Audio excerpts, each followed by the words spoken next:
Congregation may be seated. The choir may come forward.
Good morning. Morning.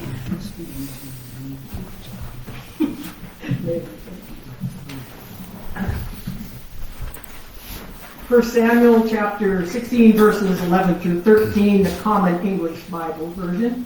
Samuel said to Jesse, "Are all your sons here?" And he said, "There remains yet the youngest, but he is keeping the sheep." And Samuel said to Jesse, "Send and bring him, for we will not sit down until he comes here." He sent and brought him in. Now he was ruddy and had beautiful eyes and was handsome. The Lord said, "Rise and anoint him, for this is the one." Then Samuel took the horn of oil and anointed him in the presence of his brothers. And the Spirit of the Lord came mightily upon David from that day forward. Samuel then set out and went to Ramah. Psalm 23, a psalm of David, and it's the New Revised Standard Version. The Lord is my shepherd, I shall not want. He makes me lie down in green pastures. He leads me beside still waters. He restores my soul. He leads me in right paths for his name's sake. Even though I walk through the darkest valley, I fear no evil. For you are with me. Your rod and your staff, they comfort me. You prepare a table before me in the presence of my enemies. You anoint my head with oil. My cup overflows. Surely goodness and mercy shall follow me all the days of my life, and I shall dwell in the house of the Lord my whole life long. My gospel is John chapter 9 verses 1 through 41. As Jesus walked along, he saw a man who was blind from birth. Jesus' disciples asked, Rabbi, who sinned so that he was born blind, this man or his parents? Jesus answered, neither he nor his parents. This happened so that God's mighty works might be displayed in him. While it's daytime, we must do the works of him who sent me. Night is coming when no one can work. While I am in the world, I am the light of the world. After he said this, he spit on the ground, made mud with the saliva, and smeared the mud on the man's eyes. Jesus said to him, go, wash in the pool of Siloam. This word means sent. So the man went away and washed. When he returned, he could see. The man's neighbors and those who used to see him when he was a beggar said, isn't this the man who used to sit and beg? Some said, it is. And others said, no, it's someone who looks like him. But the man said, yes, it's me. So they asked him, how are you now able to see? He answered, the man they called Jesus made mud, smeared it on my eyes, and said, go to the pool of Siloam and wash. So I went and washed, and then I could see. They asked, where is this man? He replied, I don't know. Then they led the man who had been born blind to the Pharisees. Now Jesus made the mud and smeared it on the man's eyes on a Sabbath day. So Pharisees also asked him how he was able to see. The man told them, he put mud on my eyes, I washed, and now I see. Some Pharisees said, this man isn't from God because he breaks the Sabbath law. Others said, how can a sinner do miraculous signs like these? So they were divided. Some of the Pharisees questioned the man who had been born blind again. What do you have to say about him since he healed your eyes? He replied, he's a prophet. The Jewish leaders didn't believe the man had been blind and received his sight until they called for his parents. The Jewish leaders asked them, is this your son? Are you saying he was born blind? How can he now see? The parents answered, we know he is our son. We know he was born blind, but we don't know how he now sees, and we don't know who healed his eyes.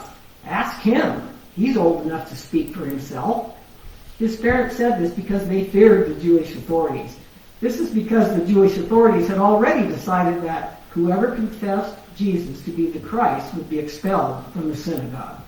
That's why his parents said, he's old enough, ask him. Therefore they called a second time for the man who had been born blind and said to him, give glory to God. We know this man is a sinner. The man answered, I don't know whether he's a sinner. Here's what I do know. I was blind, and now I see.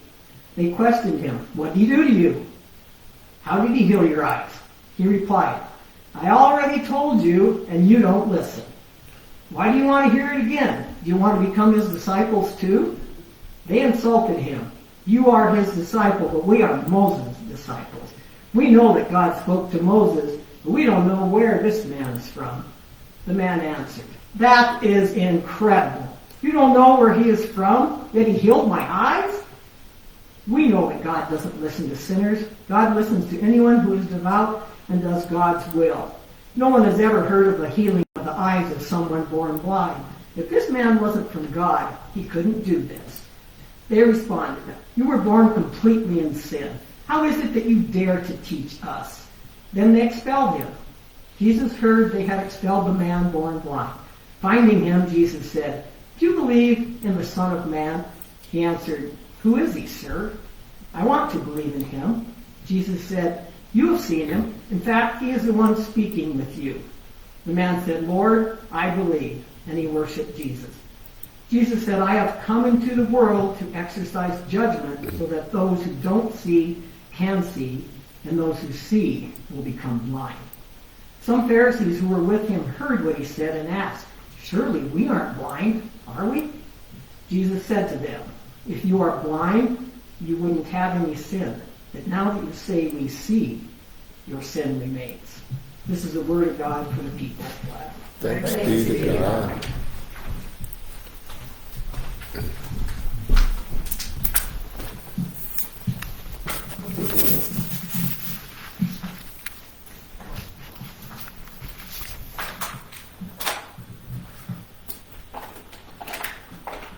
Oh, say, can you see? These first words of our national anthem express the question that our gospel text asks us. Through the story of the man who was born blind, we are challenged to consider the possibility that though we can physically see, we in some ways are blind because of what we do not see. With this question in mind, let us look again at this story, a story that the gospel writer considered to be so very important that he reported it in great detail in the hopes that we will look beyond the simple fact that Jesus healed another blind man, a person. The story begins with Jesus and his disciples walking along. And as they walked, they approached a blind beggar who they knew to have been blind all his life. The disciples asked Jesus a question that was common when discussing the ailments and distresses of people. Who sinned, this man or his parents, that he was born blind? Now that was a very common question. It was a way that people explained illnesses, accidents, birth defects, and all sorts of other forms of human suffering.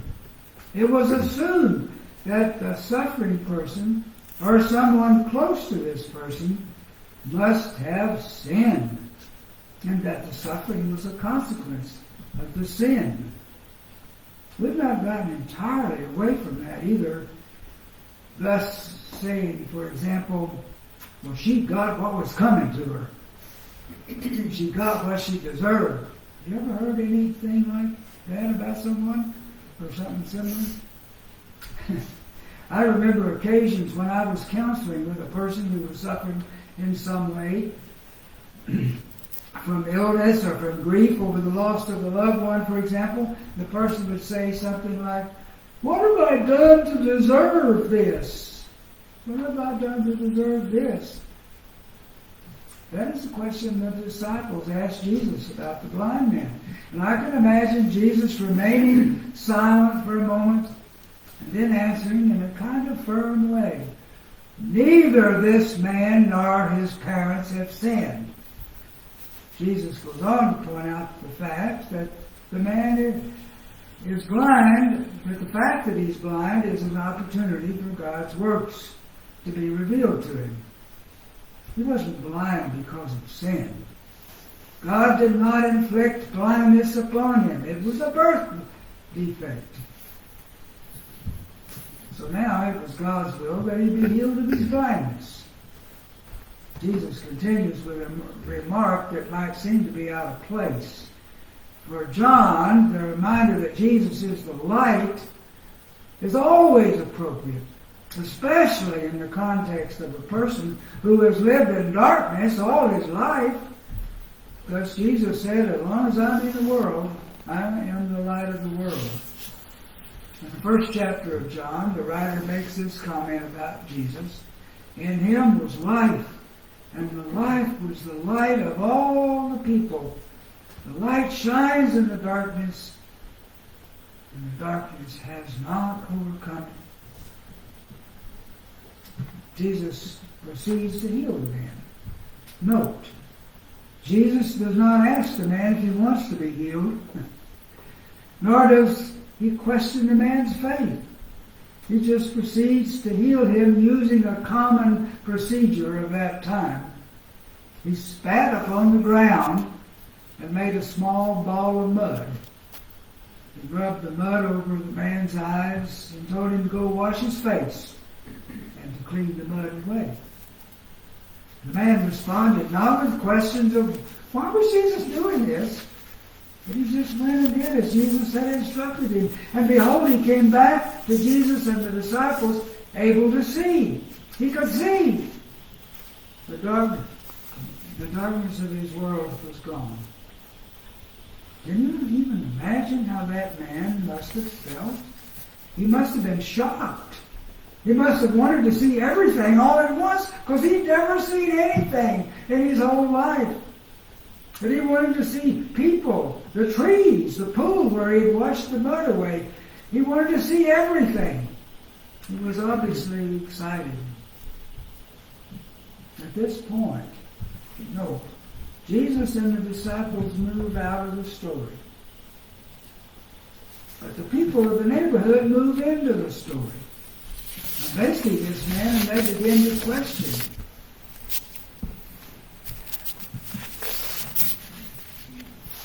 Interestingly, no one went up to him to express joy for him. No one said, "Congratulations, we're happy for you." No one. But they did begin to argue. Is this the man we've seen begging all these years? And some said that he was the same man. Others in disbelief said that he was just a man who looked like the other man. The man who was healed kept saying, "It is me. I am the man." Then the people in the neighborhood began to ask him how he came to be able to see. And the man, let's call him Joseph, told them everything that had happened, including Jesus, the mud, washing the mud away, and the sudden ability to see. He told them all about it. And they asked where this Jesus was, and Joseph had to say, I don't know. So, what is wrong? The man who could not see now can see. But the people who have known Joseph for years cannot see with belief that he's been healed. They are blind to the truth of what has happened to Joseph. The neighborhood folks did not stop there. They took the man to the Pharisees. Now, let's see. To put this more into the context of our world, let's say they took him to the local church. They wanted the whole matter to be investigated. So the pastor, the church board chairman, other representatives of the board, the church school superintendent, and the president of the Women's Society were gathered into a committee to investigate. First of all, they interviewed Joseph. They asked him how he had received his sight. He told them, "He put mud on my eyes, I washed, and now I see." They heard his story, but right away one of the committee members proclaimed that surely this man Jesus is not from God, for he does not observe Sunday as a day of worship and rest. Another committee member asked, "So how can a sinner who does not observe the Sabbath rules perform such a sign as this?" So the church leaders were divided in their opinions, and they argued, and they argued. And they asked Joseph what he had to say about Jesus. He answered, "He is a prophet." Other members of the church committee still do not believe that Joseph has been blind, so they called Joseph's parents, hoping to straighten everything out by proving that Joseph was either someone else or was making false claims. As they interviewed the parents, the committee members asked, "Is this man your son or not?" Well, and was he born blind? The parents said he was indeed their son, and he had been blind all his life. They told the committee to ask him. He's a grown man. Let him speak for himself. The parents, it appears, were afraid that they'd be kicked out of the church if they showed any support for their son. And note, the parents did not say anything about being happy that Joseph had been healed of his lifelong blindness. It must, in fact, have been a problem for them. They did not want to get involved. The parents, like the others, were blind to the truth of Joseph being healed and how wonderful it actually was. Instead of seeing this act of kindness on the part of Jesus as a wonderful expression of God's love, they only saw the whole thing as a problem for them, the parents. In a very striking way, the parents were blind. Not surprisingly, the church committee called Joseph back and wanted to do some further questioning. They tried to use another attack on Jesus as a way to get to Joseph. One of the committee members, perhaps the pastor, said, "We know that this man Jesus is a sinner." Joseph's had about enough of the committee members' attacks. He said, "I don't know whether he's a sinner. One thing I do know is that I was blind and now I see." In response, the committee pushes harder. "What did he do to you? How did he open your eyes?" And Joseph reminds them that he's already told them all of this. He asked if they wanted to tell it again. But they did not listen when he told them before. And then he asked the members of the committee, "Do you also want to become Jesus' disciples?" Well, at this suggestion, they reviled him. Their anger had risen markedly, and it showed as they went on to remind Joseph that they were disciples of Moses. But they did not know this man, Jesus, or where he came from. Joseph responds, "Here is an astonishing thing. You do not know where he comes from, yet he opened my eyes." Joseph continues by agreeing that God may not listen to sinners, but God does listen to one who worships God and obeys his will. If this man were not of God, he could do nothing. Certainly not heal a man who's been blind from birth. The committee gave their verdict. "You, Joseph, were born entirely in sin, and you are trying to teach us?" At this point, they literally drove him out of the church. So far in the story, the increasing blindness of those who respond to his healing, the neighbors, the church leaders, even his parents, is evident. No one can see the truth, the witness of God's love, the new life that was possible for Joseph. But as their blindness increased, we note that Joseph is beginning to see more and more, far beyond just physical sight. He is gaining spiritual insight. First, he notes that this man had healed him. Who was this man? Well, he was a prophet. Further along the story, Joseph then begins to see that Jesus must have been a man who worships God and obeys God's will. Joseph is growing in his insight of faith, while all the others who have confronted him finally resolve everything by driving Joseph out of the church. You can only imagine how disappointing these reactions must have been for Joseph. However, all is not concluded for our man Joseph. We're told that when Jesus heard that Joseph had been kicked out of the church, he begins to search for him. When Jesus finds him, we soon discover that Joseph has progressed even further in his spiritual insight. Jesus asks him, "Do you believe in the Son of Man?" And Joseph answers, "And who is it, sir? Tell me so that I may believe in him." And Jesus tells Joseph that he, Jesus, is the one. And immediately, without hesitation, Joseph declares, "Lord, I believe." And he worshipped Jesus. Jesus comments that he has come so that those who cannot see and those who do see may become blind. In other words, he is suggesting, I believe, that he wants everyone to be able to see physically and spiritually, to really see what is there. He wants people who cannot see the truth on a deeper, more open way to come to the point where they can see at this level.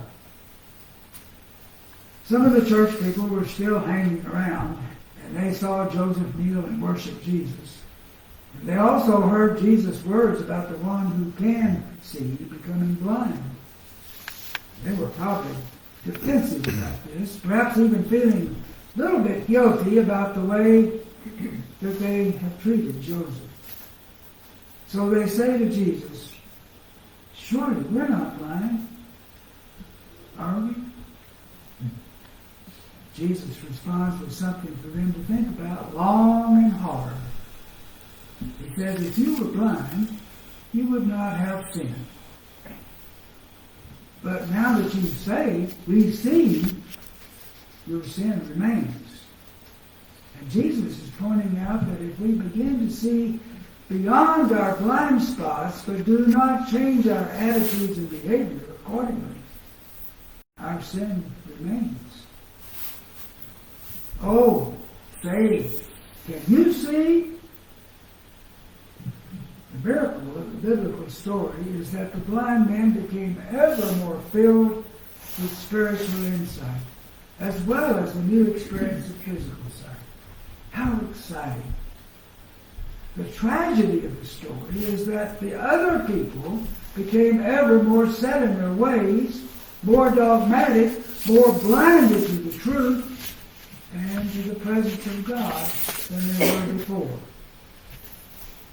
As we share this story, don't you begin to wonder how we fit into the drama? Can't you understand that it is appropriate for me to ask, or for you to ask, where are the blind spots in my life, in our lives?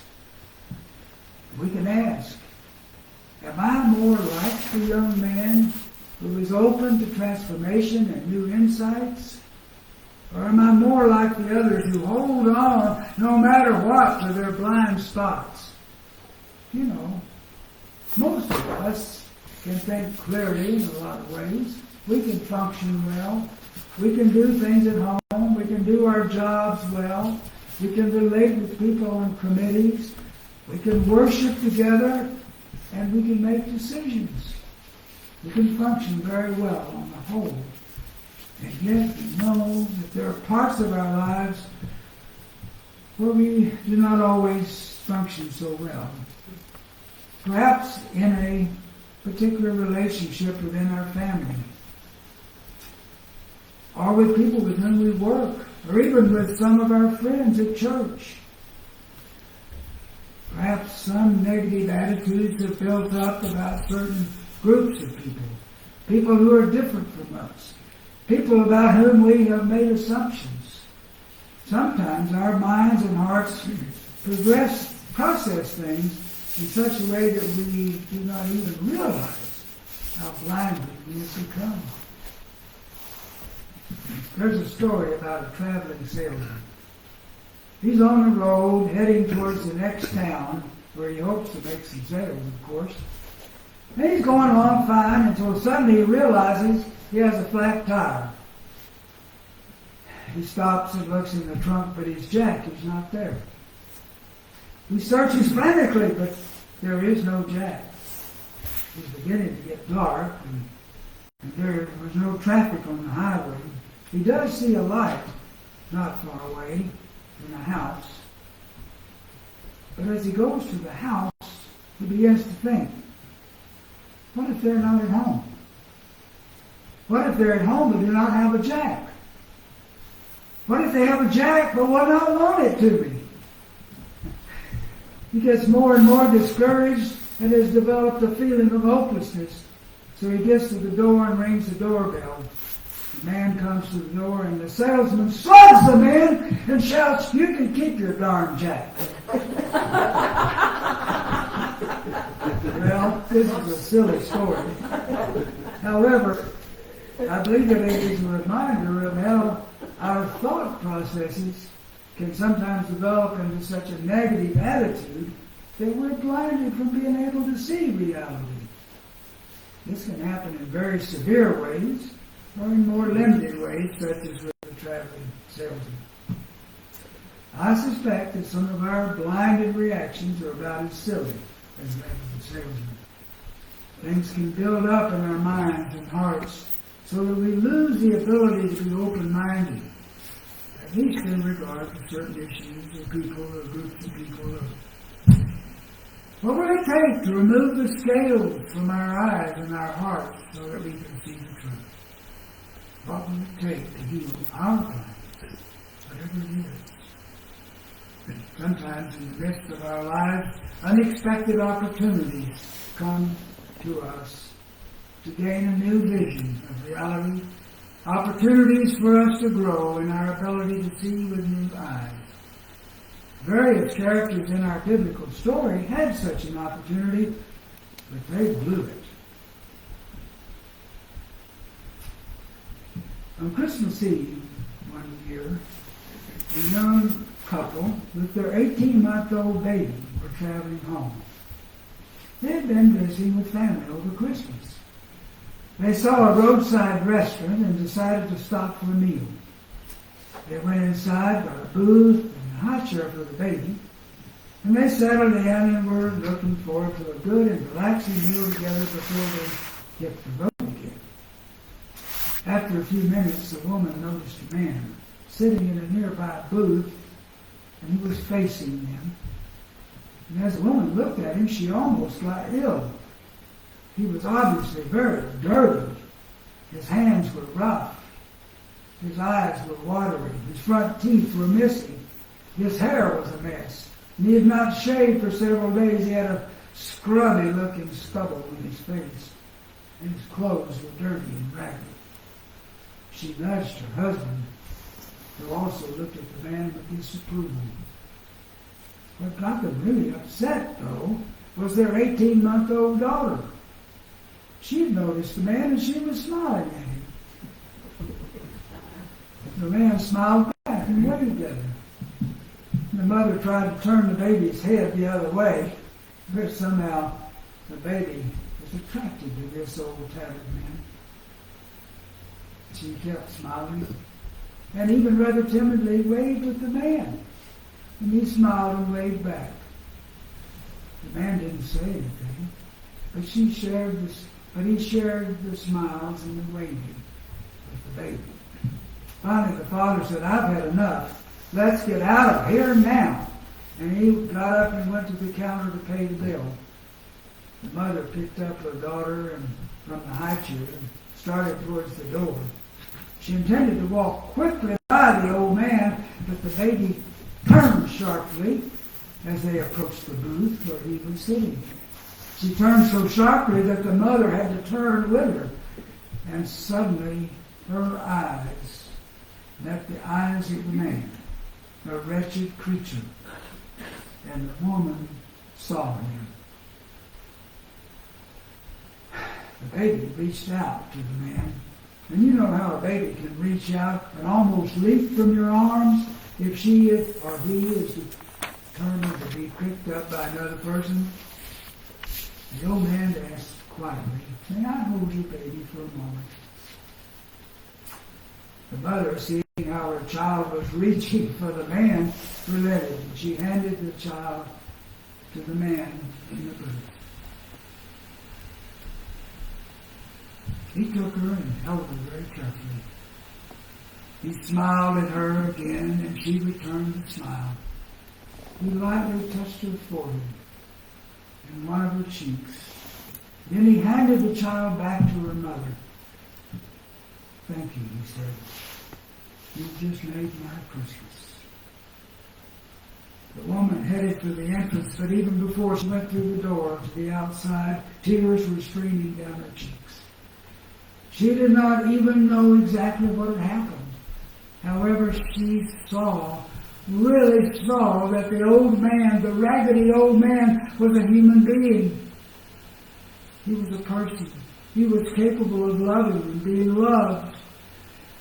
He had feelings too. In that encounter, her eyes were open, and she experienced the healing of at least one of her tragic blind spots. But do you know of any blind spots in your life that need the healing touch of Christ? Are you willing to be open to a transformation that can heal you in such a way that you'll be able to see beyond and through those blind spots?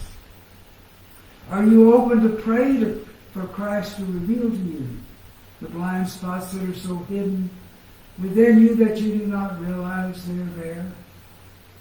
Let us join with the young man in the biblical story and progress ever closer to Christ, ever more eager to worship Him, to serve Him, to follow him from the darkness of our blindness into the brightness of his light that can enable us to see with the eyes of genuine faith. In the name of Jesus, amen. Amen.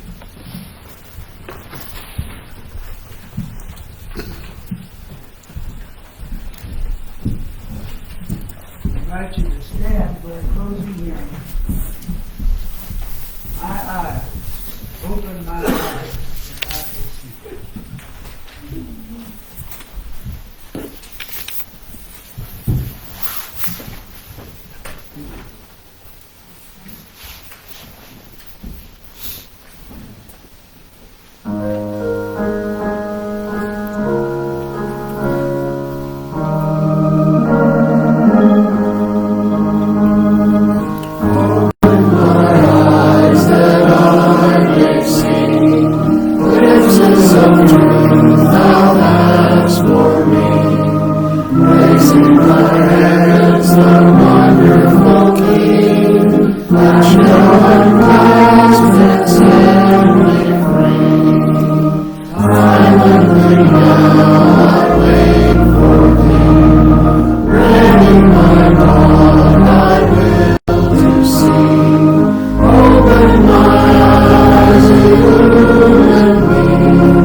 benediction.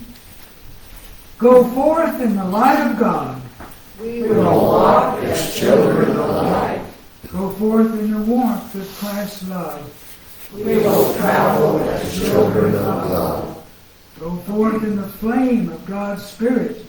We will live as children of the Most High.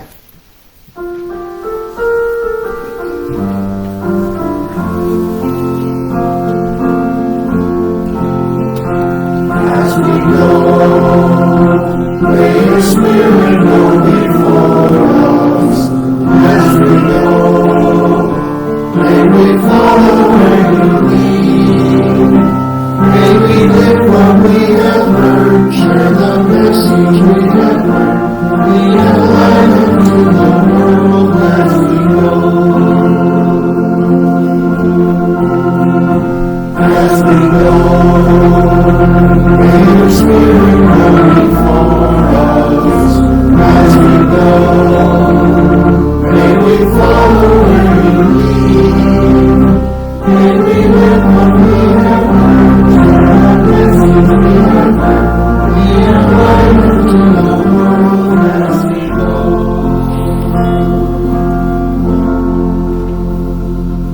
As we go. Well, first of all, let's go next door. The other room here and continue our community time together. In fellowship, in the name and in the spirit of Jesus our Lord. Who can enable us to see with new eyes where we have been blind, with new hearts where we have been blind. So, let's go. And he's going.